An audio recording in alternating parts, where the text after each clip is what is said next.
Hello and welcome to Move or Improve with Debbie.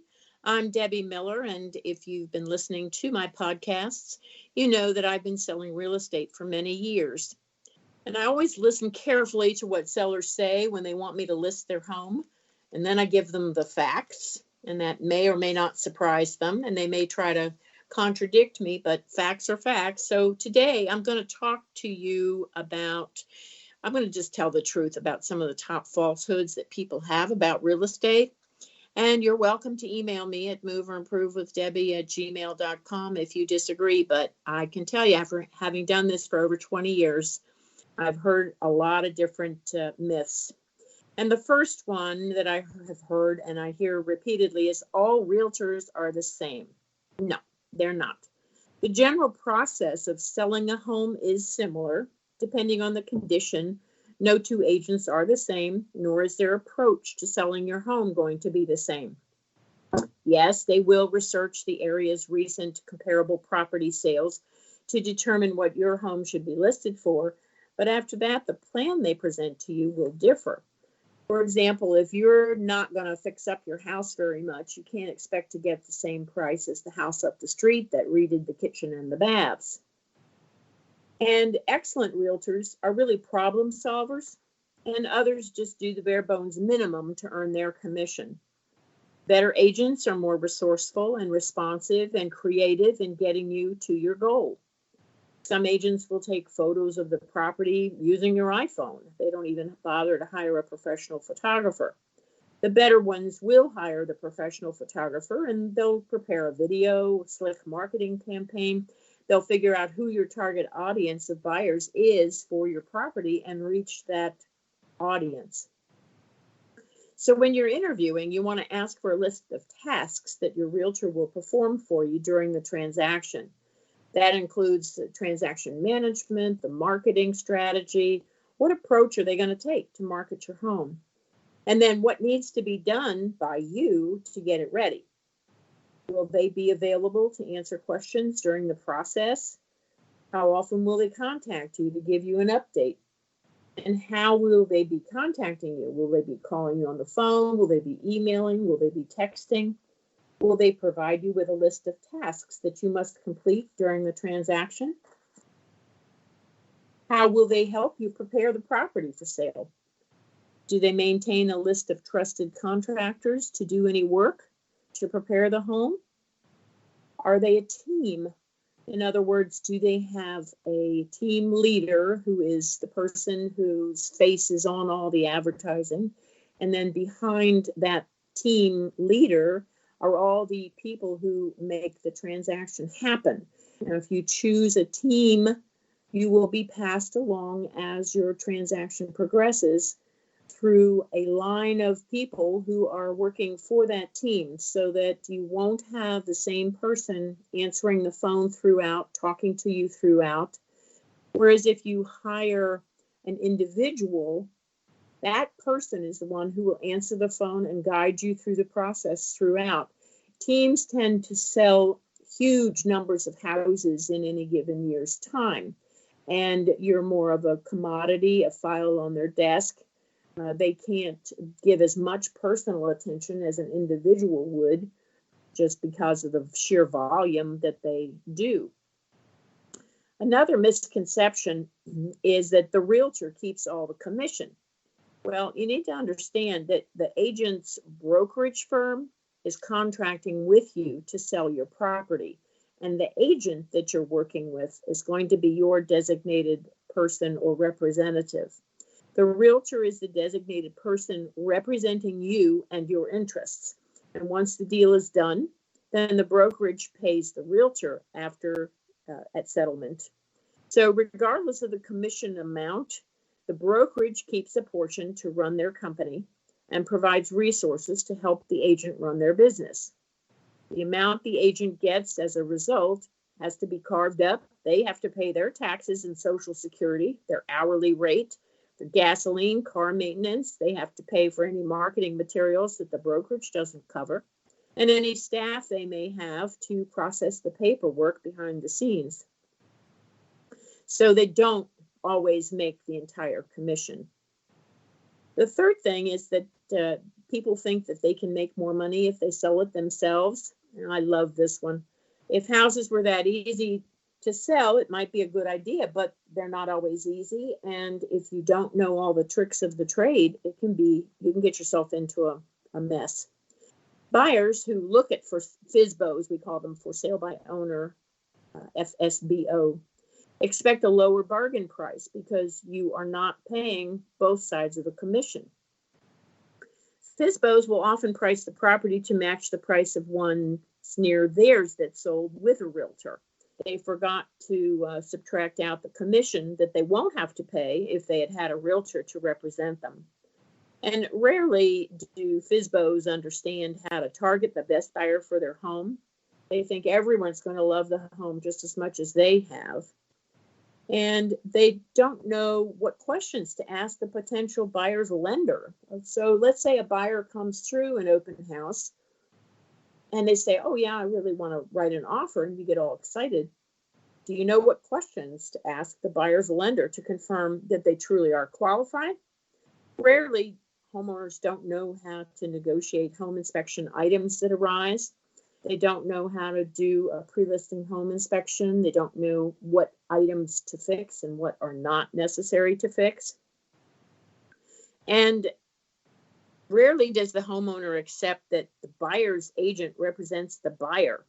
And they need to understand that if they agree to dual agency, in other words, the agent for the buyer represents both sides, that agent is handling both sides and is automatically a facilitator and can't give advice on negotiating or what to do if something goes wrong.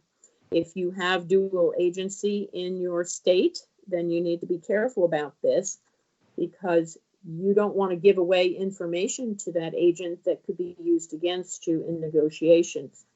Because effective negotiation is one of the best skills that a realtor brings to the table.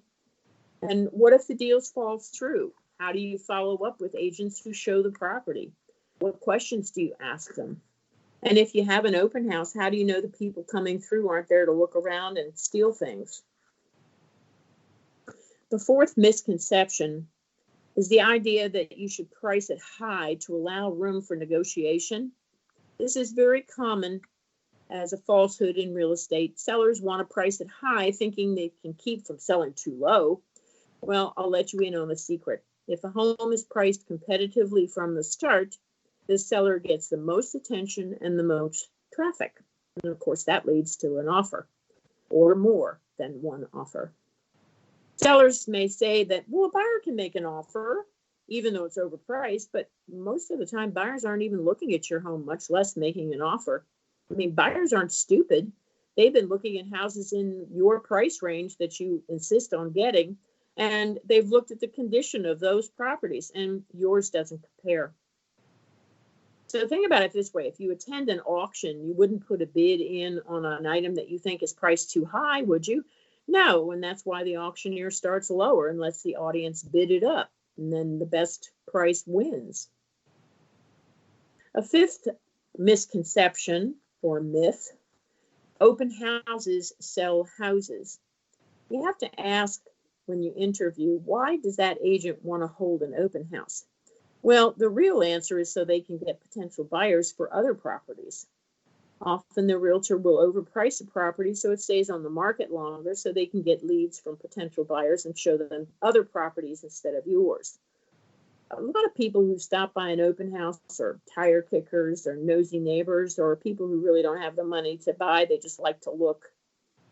Or even worse, there are criminals who want to come by later and steal, or even steal while they're visiting your house. Medications are a common thing to steal. They're very popular to steal and resell on the open market. And same for jewelry and any kind of small item that can be tucked inside someone's pocket. It's much better to target realtors who sell in that same price point as your home is. Their buyer is already pre-approved and ready to write an offer. The sixth item I want to dispel is, I like the way I've decorated my home. Well, that's great, and you've enjoyed your home your way while you owned it. Now it's time to sell, so your realtor has to neutralize it. because you want the home to appeal to a wide audience of buyers, the widest possible. And the more neutral it is, the wider the audience will appeal to it. Isn't that what you want? It will take a very long time to find a buyer who has your exact taste and budget. And if they have to come in and redo it to make it their own, they're going to start counting dollar signs and see how much is it going to cost me to take this awful color off the wall and make it my own, what I want. So if you don't mind selling for a very low price, this do nothing approach will work. You'll probably get an investor who has the time and money to come in, bid low, and flip it, and then 3 months later put it back on the market. So one thing to think about, though, if you're going to have to pack your things to move anyway, why not do it ahead of time and get the house ready? And many points that come up in a buyer's home inspection that could be fixed before the buyer finds them.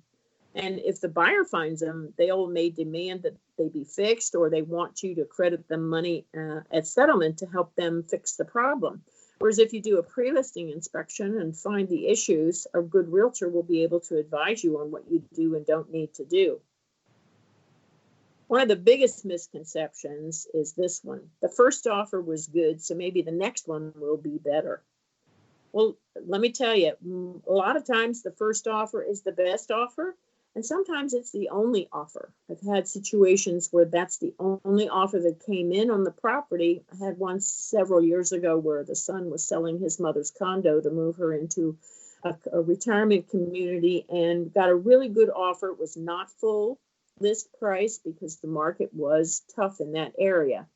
And he turned it down flat. He didn't even want to go back and counter with another offer. And the agent said, okay, fine, there's lots of other ones out there. We'll see you later. So he sat and sat and sat, and he kicked himself afterwards because I told him, I said, you really need to consider your mom needs the money, and this is a really good offer. We can tweak it a bit to make it work for your mom. And he refused. He said, I'm not dealing with that. And so he lost out on that offer. And it was several months before another one came along because the market was very bad at the time. So be careful about that. Sometimes the first offer is the best offer, and sometimes it's the only offer. The next one, the next misconception or myth is that Zillow says my house is worth XYZ. Well, let me tell you right now, Zillow does not have the staff to do appraisals, nor are they certified by the government to be able to do appraisals. And they don't physically walk through your home, and they don't know how to do an appraisal that meets the government standards. A Zillow's estimate is not an exact valuation. Zillow doesn't know the difference between why a home on one street or area may have a different value than one on another street 2 blocks away. It can't tell you why the last several sales sold for what they sold for. I mean, even the CEO of Zillow had to sell his home for 40% less than his Zestimate said. So don't believe the Zestimate. And if you think it's too high, well, it could be. What you have to do is to look at the properties that have sold within a 1 or 2 mile radius of your property. Look at their condition, and then you'll be able to know what you have to do to be able to get yours to sell for that price. Or if you don't want to do it, offering what price below that amount, be able to get you need to attract the right kind of buyer. Another myth is, if I remodel my bathroom or kitchen, I'll get the cost back when I sell. No, that's not necessarily so. Most of the time, it's best to just make minor repairs and improvements, like, just replacing the cabinet hardware or